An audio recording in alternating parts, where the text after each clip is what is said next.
The first time I believed my wife was keeping another life from me, I was sitting in my truck outside a laundromat on East Burnside, watching rain blur the windshield into long silver threads. It was almost midnight. Elise had told me she was covering a late shift at the hospice, but her Subaru was parked 2 spaces from the flickering neon sign that said wash and fold. Through the glass, I saw her standing beside a young woman in a denim jacket, maybe 19, maybe younger. Elise handed her a brown envelope, then pulled her into an embrace that lasted too long to be casual. The girl buried her face in my wife's shoulder and shook like she was trying not to fall apart. In my coat pocket, my house key pressed against my fingers. I had brought it with me because some bitter, frightened part of me had decided that if I saw what I thought I would see, I would go home, set the key on the kitchen table, and leave before Elise could explain it away. I thought I was watching my marriage end. I did not know that the girl in the denim jacket would break my heart in a different way.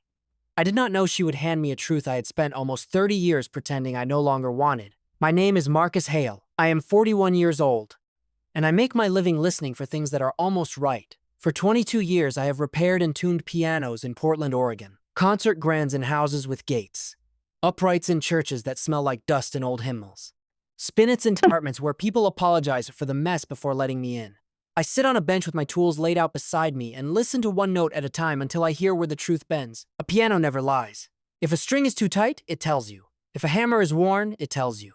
If the soundboard is cracked from too many winters pressed against a radiator, it tells you in a low dullness no polish can hide. People think tuning is about perfect pitch. It is not. It is about patience. It is about hearing the small tremble between what something is and what it is trying to be. Elise used to say that was why she married me. You don't rush broken things, she told me once. Years ago, while sitting cross-legged on the floor of my old workshop, eating take-it soup from a paper carton. You listen first. Back then, she worked 12-hour shifts as a hospice nurse and came home smelling faintly of rain, sanitizer, and peppermint gum. She would kick off her shoes by the door, rub the red marks on her feet, and ask me what kind of day the pianos were having, as if they were stubborn old men with opinions. We were never flashy. We had no kids, though not because the subject had not passed through our house like a weather system. There had been one early pregnancy 7 years into our marriage, so brief and fragile that the doctor used careful words, and Elise folded into herself for a month afterward. After that, we spoke about children less and less, until the silence became a room we both walked around. Still, for a long time, our quiet life felt like enough. Soup on rainy nights, old jazz records. Elise reading in the corner while I replaced felt dampers, her hand finding mine in the grocery store aisle for no reason at all. Then, slowly, she began to disappear from the edges of our life. It started with late shifts. Then phone calls she took on the porch, even in cold weather. Once, I found a denim jacket in our laundry basket, small and worn at the cuffs with a cheap bus pass in the pocket. Elise said one of the hospice volunteers must have left it in her car. She said it quickly without looking at me. Another night, I woke at 2 a.m. and found her standing in the kitchen, whispering into her phone with one hand wrapped around a glass of water she had not touched. Elise, I said. She turned like I had caught her stealing. Just work, she said, and hung up before the person on the other end could say goodbye. I wanted to believe her. Marriage, I had learned, depends on the kindness of not turning every shadow into a monster.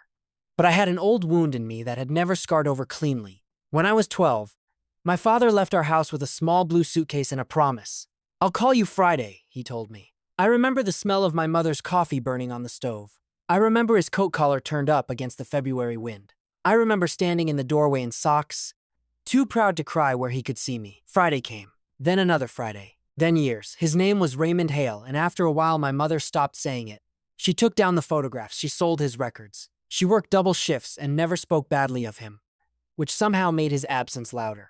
I grew up learning that sometimes the person you love does not slam a door.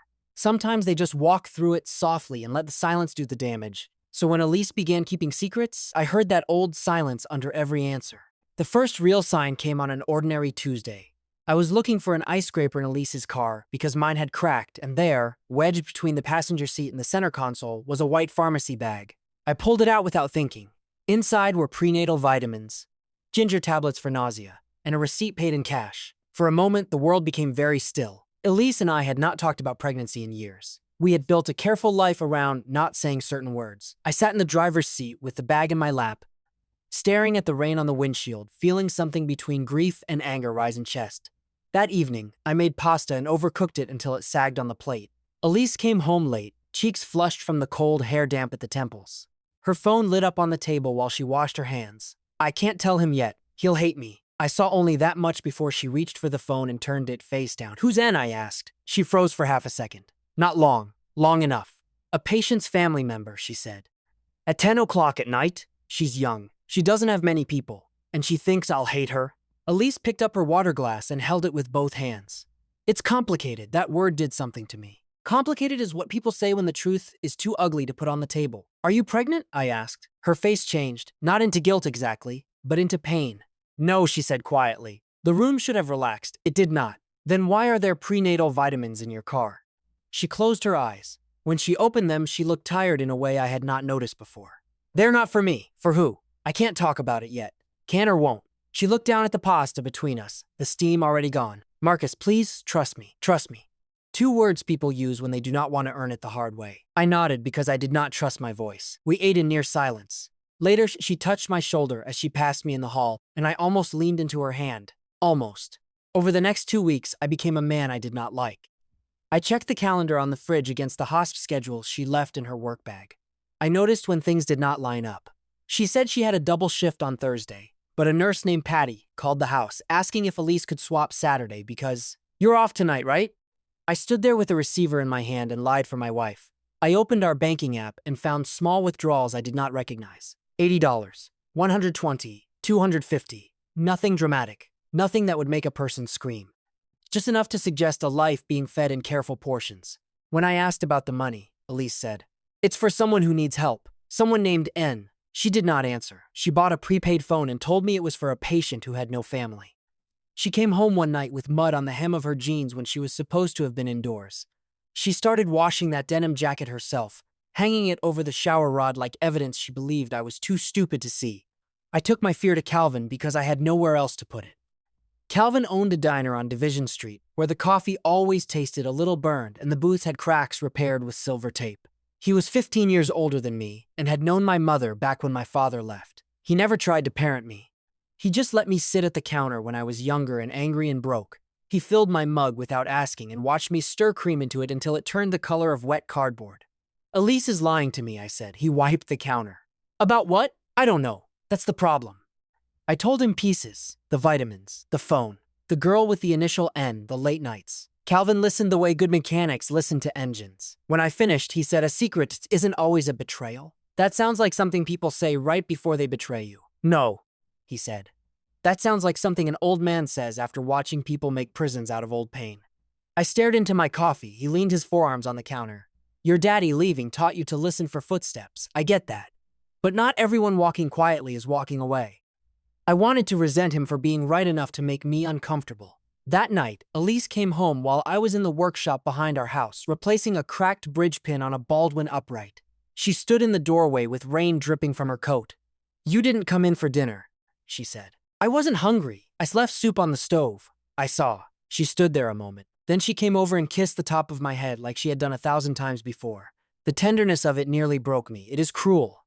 How familiar love can feel while trust is bleeding out underneath it. A few days later, I had a job at an old Methodist church near the east side. Their upright piano had 2 sticky keys and a middle C that sounded like it had given up on life. I was packing my tools when I looked through the basement window and saw Elise's Subaru across the street. She had told me she was at the hospice. I stood there with my tool case in my hand until my fingers began to ache. Then I walked to my truck, got in, and waited. A gray community center sat on the corner, brick walls darkened by rain. Flyers were taped inside the glass doors. Housing help, young adult support group, free legal clinic, food pantry Thursdays. 20 minutes later, Elise came out carrying a paper bag.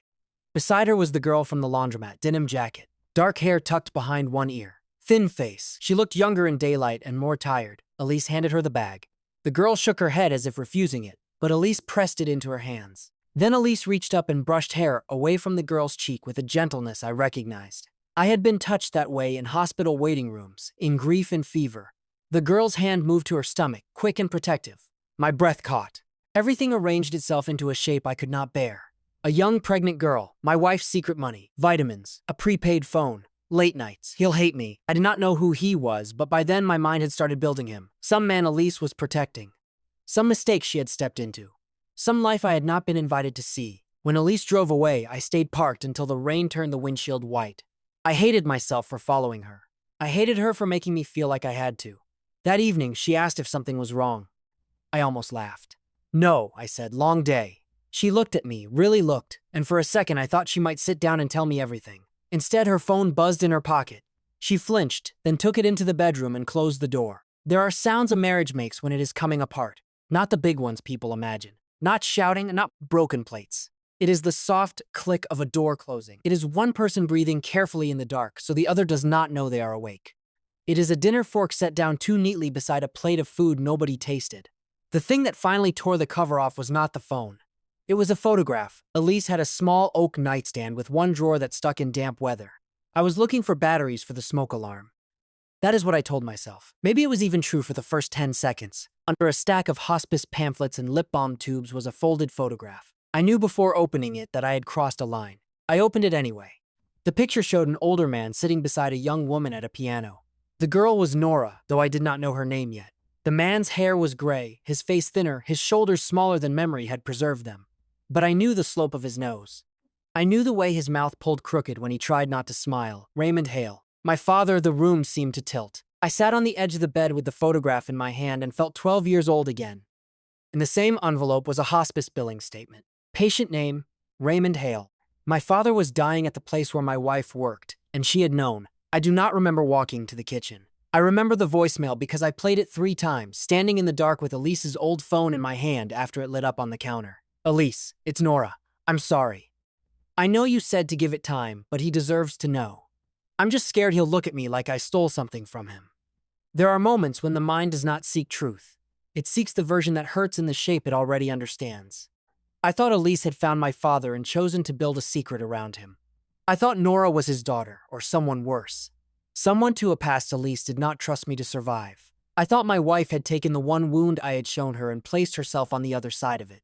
When Elise came home, I had the photograph, the receipt, the hospice statement, and the pharmacy bag laid out on the kitchen table. She stopped in the doorway. Her scrubs were damp from the rain. Her face went white. How long? I asked. She set her keys down slowly. Marcus, how long have you known he was there? She looked at the table, then at me. A few months. A sound came out of me that did not feel like mine. Not a laugh, not a sob, something dry and small. A few months, I said. My father is dying in your hospice. And you thought I didn't need to know. I was going to tell you. When? After the funeral? She flinched. Who is Nora? Elise's lips parted, but no answer came. That silence was worse than any sentence. Who is she? I asked again. She's not what you think. You have no idea what I think. I know you're hurt. No, don't do that. Don't make this smaller by naming it for me. She pressed both hands to the back of a chair. I made a mistake by waiting. I know that. Waiting, I said. You hid my father from me. You hid a pregnant girl from me. You took money out of our account. You bought a second phone. You lied about where you were. What exactly was I supposed to think? Her eyes filled. That I love you. I stared at her. If that's love, I said. I don't know what you call betrayal. She covered her mouth, but the tears came anyway. I wasn't trying to betray you, she said. I was trying not to hurt you until I knew how. You don't get to decide when the truth is allowed to hurt me. That landed, I saw it land. Still, I could not stop.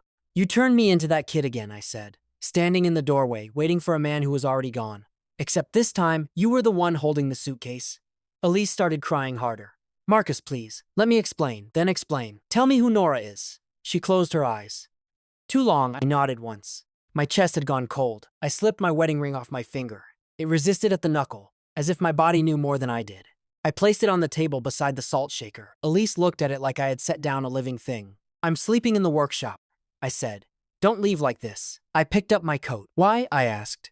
You've been leaving quietly for months. I slept on the old leather couch in the workshop, though sleep is not the right word.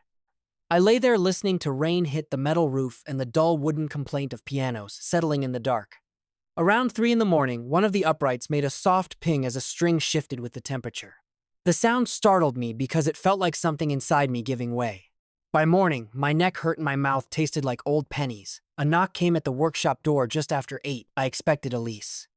Instead, when I opened it, the girl in the denim jacket stood on the steps, soaked from the rain, holding a small wooden box against her chest. Up close, she looked painfully young. Pale, tired, eyes too guarded for 19. Her hand hovered near her stomach. Marcus, she asked. I did not answer. I'm Nora Bell. I know enough. She swallowed. Elise isn't answering. I think she's mad at me. Elise has a lot to answer for. Nora looked down. This is for you. He wanted you to have it. She held out the box. I did not take it at first. It was old dark wood with a broken brass latch. My father had kept guitar picks in a box like that when I was small. I hated recognizing it. Who are you to him? I asked. Her face tightened, bracing for impact.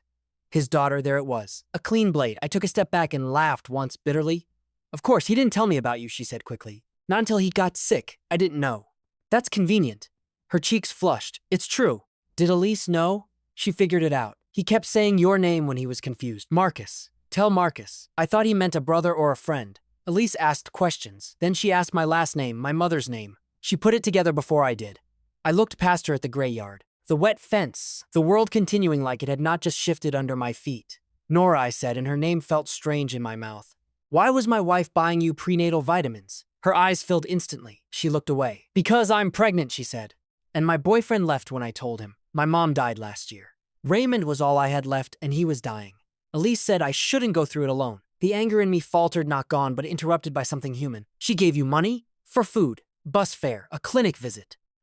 I told her not to. She said it wasn't much. The prepaid phone? My old one got shut off. She wanted to be able to reach me. And the message, I asked. He'll hate me. Nora wiped her face with her sleeve.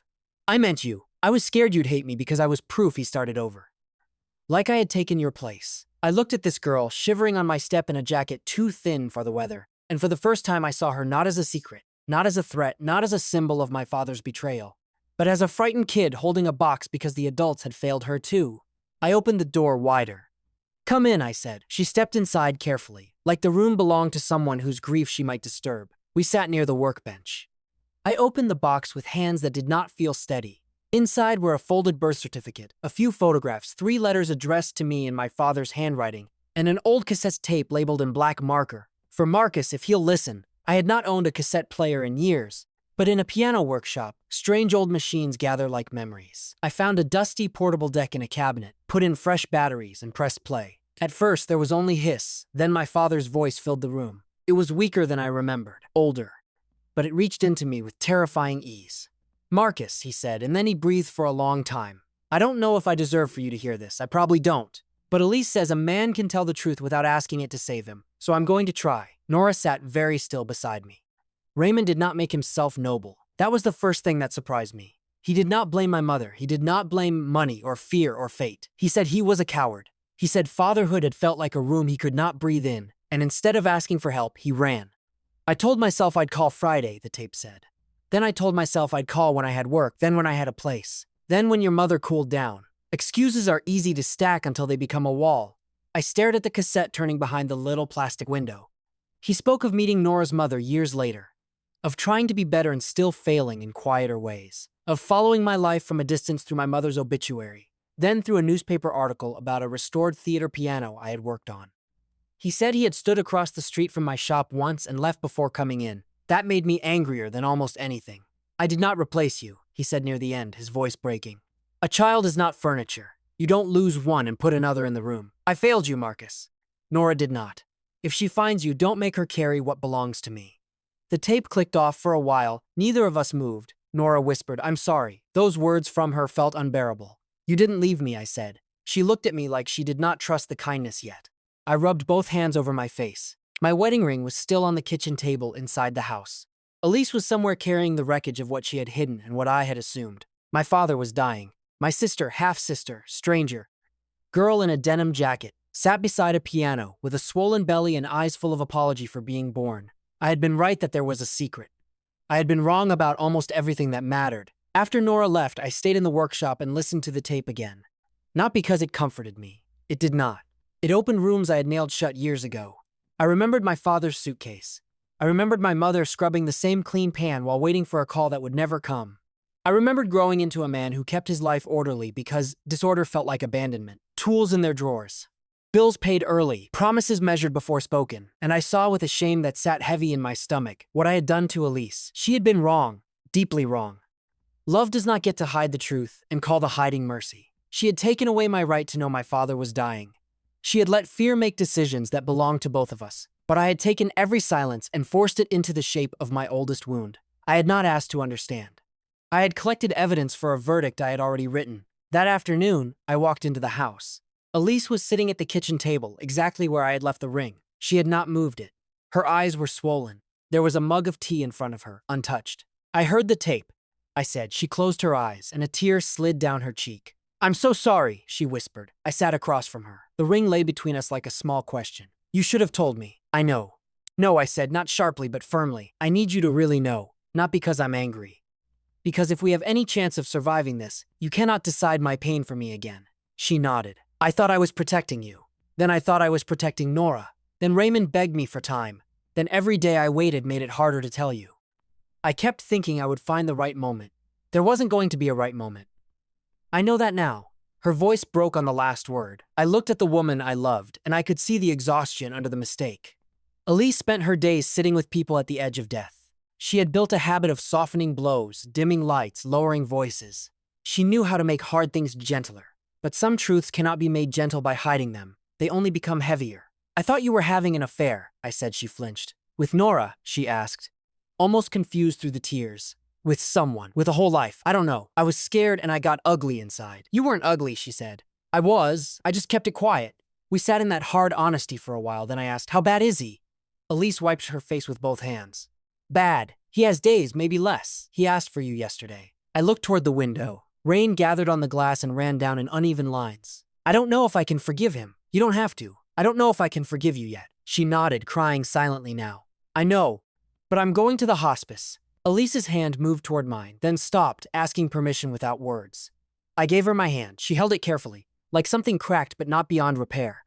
The hospice was smaller than I had imagined, tucked behind a row of wet maples, with warm lamps in the windows and automatic doors that opened too quietly. The air smelled like disinfectant, coffee, and flowers that had been brought with good intentions and left too long in vases. Elise walked beside me, but did not touch me after we entered. I appreciated that. Some moments must be walked into alone. Raymond's room was at the end of the hall. A plastic cup with a straw sat on the tray beside his bed. A machine hummed softly. He looked nothing like the man with the suitcase. Time had made him small. Illness had taken the arrogance from his bones, if he ever had any. His eyes opened when I stepped in. For a second I saw recognition, then fear. Marcus, he breathed. I stood at the foot of the bed. There were speeches I had imagined giving this man over the years. Cruel, perfect speeches. Sentences polished in anger. But looking at him, I found they had all belonged to a younger version of me who thought a confrontation could return what had been taken. I heard the tape, I said. His face crumpled. I'm sorry, he whispered. I wanted to say too late. I wanted to say you should be. I wanted to ask if he knew what my mother looked like after he left out east. If he knew how many Fridays a boy could survive before he stopped waiting. Instead, I pulled the chair closer and sat down. I'm not here to make you feel better, I said. He nodded weakly. And I'm not ready to forgive you. His eyes filled. I'm here, I said, because that's what I can give today. Raymond reached one trembling hand toward me. I looked at it for a long moment before taking it. His fingers were cold and light. I did not squeeze hard. I did not pretend. But I stayed. He died 4 days later, early in the morning, while rain tapped softly against the windows. Elise was there. Nora was there. I was there. It was not beautiful, but it was quiet, and maybe quiet was the best mercy available. We held a small memorial the following Saturday in a chapel that smelled of wood polish and lilies. There were fewer people than chairs. A man from the hospice said a prayer. Elise read a short poem because no one else knew what to say. Nora did not come. Afterward, Elise checked her phone and went pale. She's at the bus station, she said. She says she's going to Spokane. She thinks she ruined everything. I was already reaching for my keys. The Greyhound station was all fluorescent light and tired faces. A vending machine buzzed near the wall. People slept against duffel bags. A little boy cried because his mother would not buy him chips. I found Nora near gate 4, sitting with her backpack between her shoes and a ticket folded in her hand. The denim jacket was buttoned wrong, one button off, like she had dressed in a hurry. I stood a few feet away. Seat taken, I asked. She looked up, startled. Her eyes were red. It's a bus station, she said. Nobody owns anything. I sat one chair away from her. For a while, we watched a man argue with the ticket clerk about a missed connection. Elise tell you? Nora asked. Yes. I shouldn't have come to the workshop. I'm glad you did. She shook her head. No, you're not. You were fine before me. That almost made me smile, but not because it was funny. Nora, I was not fine. I was tuned tight enough to snap. There's a difference. She looked down at the ticket. I didn't want to take anything from you. I know. I didn't know he had you. I swear. I believe you. Her mouth trembled. Then why do I still feel like I stole someone's father? The question sat between us, heavy and small. I turned the wooden box over in my hands. I had brought it with me. I held it out. This belongs to you too, I said. She stared at it. No. Yes, I kept one letter. The rest is not just mine. She took the box like it might burn her. You didn't take him from me, I said. He left. That was his choice. Long before you had a name, she cried then quietly. her shoulders folding inward. I did not hug her right away. I did not know if she wanted that from me, so I sat there beside her, one chair away, letting the silence be something other than abandonment. When her bus began boarding, she did not move. "I don't know what I'm supposed to do," she said. "Neither do I." She looked at me. I took a breath. "Elise and I usually burn something for dinner on Sundays. You can come by if you want. No speeches, no family performance, just food. I don't want to be a problem. You're not a problem. You're a person." She pressed the ticket flat against her knee until the paper bent. "I'm scared," she said. "Me too." She missed the bus. That was not a movie ending. Music did not swell. Nobody suddenly knew how to be a family. I drove her back to the small room Elise had helped her rent, and we stopped for soup because she had not eaten. She fell asleep in the passenger seat with one hand over her stomach, and I drove carefully over every pothole. The months after that were not easy. Elise and I started counseling in a room with beige chairs and a plant that was either very healthy or very fake. The counselor asked simple questions that made us both uncomfortable. Elise learned to say things before they became secrets. I learned to ask questions before turning fear into evidence. Some nights we still slept back to back. Some mornings she reached for my hand and I let her. Other mornings I needed space, and she learned not to punish me for needing it. The ring went back on eventually, but not as a magic trick. One evening, after a session where I admitted I was still angry, I picked it up from the little dish by the sink and slid it on. Elise saw me do it and started crying. I told her, "This doesn't mean we're done working." She said, "I know." Nora began coming by the workshop on Thursdays. At first, she sat near the door like she might need to escape. Later, she moved closer, asking questions about the pianos. When her daughter was born, small and furious and perfect, Nora did not name her after anyone. I respected that. The baby slept in a carrier while I worked, making tiny sighing sounds beneath the ping of tuning forks. Nora called me Marcus for a long time. Then, one tired afternoon, while handing me a bottle to warm, she said, "Uncle Marcus," without looking up. We both pretended not to notice. That felt right. I opened my own restoration shop the following spring. Not big. One front room, one workroom, a sign painted in dark green letters. "Hail Piano Restoration." Elise helped me hang it. She stood on the sidewalk afterward with paint on her thumb and said, "Your name looks good there." I believed her. The cassette stays in the top drawer of my workbench. I do not listen to it often anymore. For a while, I thought healing meant the old pain would stop making noise. It does not. It becomes more like an old piano in the corner of a room. Still carrying its history, still sensitive to weather, but capable of music if someone listens carefully enough. Sometimes I think about the night outside the laundromat, the rain, the envelope, my key in my pocket. How certain I was that love was leaving me in a shape I recognized. I was wrong. I was also hurt. Both can be true. That is what I know now. A string once pulled too tight is not useless. A cracked soundboard does not mean the whole instrument should be thrown away. Some things can be repaired, though never by pretending they were not damaged. You have to listen to the tremble. You have to loosen what fear has tightened. You have to tell the truth before the silence starts telling it for you.